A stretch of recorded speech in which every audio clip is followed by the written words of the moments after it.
सुकिंदा जल संपद कार्यालय पानी पंचायत पक्षपालन कार्यक्रम में मुख्य अतिथि भाव जोगदेले मंत्री डॉक्टर प्रदीप सामंत। सुकिंदा जल संपद विभाग कार्यालय परिसर में रविवार दिवा 12 घटिका समय पानी पंचायत पक्षपालन कार्यक्रम अनुष्ठित होता देखा मिली। राज्य सरकार द्वारा परिचालित पानी पंचायत योजना को गुणात्मक पद्धति सफल और दीर्घस्थायी करने को यह पानी पंचायत पक्षपालन कार्यक्रमटी आज अनुष्ठित होगा सहित यह विशेष कार्यक्रम में मुख्य अतिथि भाव समवाय हस्ततंत हस्तशिल्प और बयनशिल्प मंत्री डॉक्टर प्रदीप सामंत यह कार्यक्रम को मुख्य अतिथि भाव जोगदे यह विशेष कार्यक्रम को आनुष्ठानिक भाव उद्घाटन करथिबा देखा मिलता।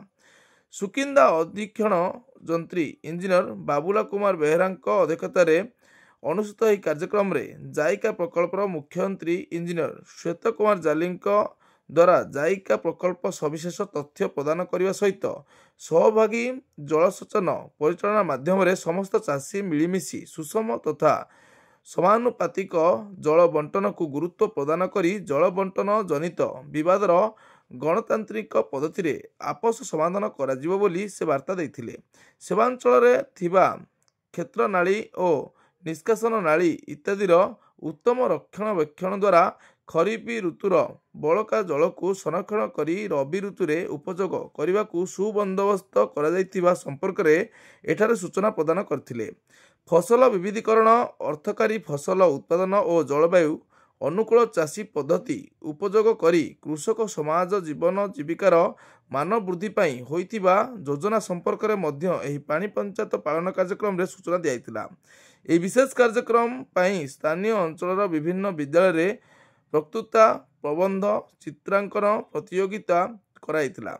एहीपरि पानी सुपरिचालना उपरे छात्र छात्री मानक द्वारा विभिन्न मॉडल प्रदर्शन कराइथिला। एही समस्त प्रतियोगिता रे कृति छात्र छात्री मानक मुख्य अतिथि भाव जोग दैथिबा मंत्री डॉक्टर प्रदीप सामंत पुरस्कृत करथिले।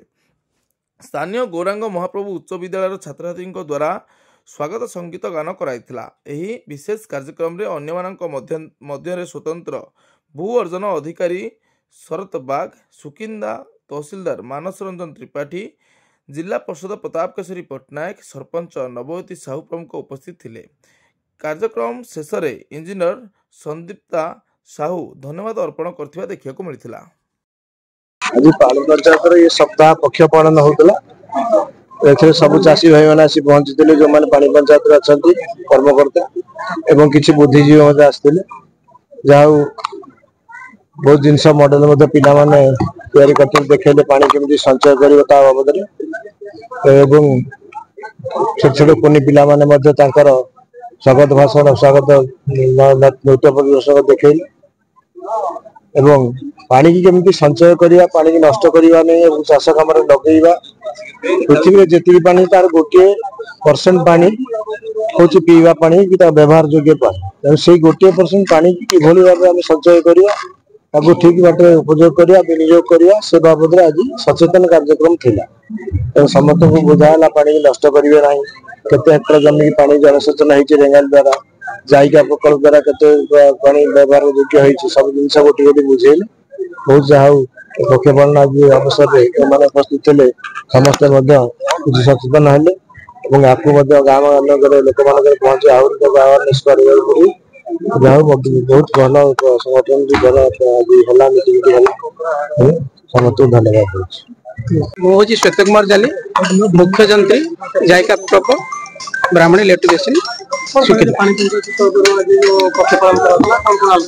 आमर पानी पंचायत पक्ष डिसेम्बर 22 तारिख रु जनवरी 5 तारिख पालन कराउछि। आज दिन में ओडिशार समस्त विभाजन स्तरीय पालन कराउछि। से हिसाब से आमर प्रोजेक्ट तरफ 4टा जगह करा जाउछि। सेति मध्ये सुकिंदा एक जोटा कि विभाजन नंबर 1 रु एटा करा जाउथिला। सेतिरे आमर माननीय मंत्री महोदय इथे उपस्थित थिले।